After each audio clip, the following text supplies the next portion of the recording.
பாருங்க அக்ஷய் பாருங்க ஃப்ரெண்ட்ஸ், இப்போ வந்து சூப்பராக அவங்களே வந்து இட்லி சாப்பிட்றாங்க. சாப்பிடுங்க.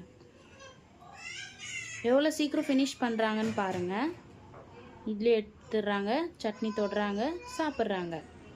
பாருங்கள் ஃப்ரெண்ட்ஸ், உங்களுக்கு இந்த வீடியோ பிடிச்சதுன்னா லைக் பண்ணுங்கள், கமெண்ட் பண்ணுங்கள், ஷேர் பண்ணுங்கள், நம்ம சேனலுக்கு சப்ஸ்கிரைப் பண்ணுங்கள். வீடியோ ஃபுல்லாக காட்டுறேன் பாருங்கள். 2 இட்லி ஃபினிஷ் பண்ணிடுவாங்க. இப்படி காட்டு. சீக்கிரம் சாப்பிடுங்க.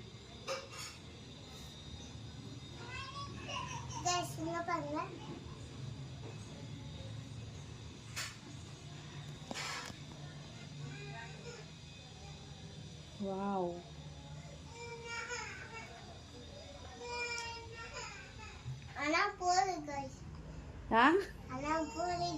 இல்லை கைஸ், ஃபுல்லாக சாப்பிடணும் கைஸ்.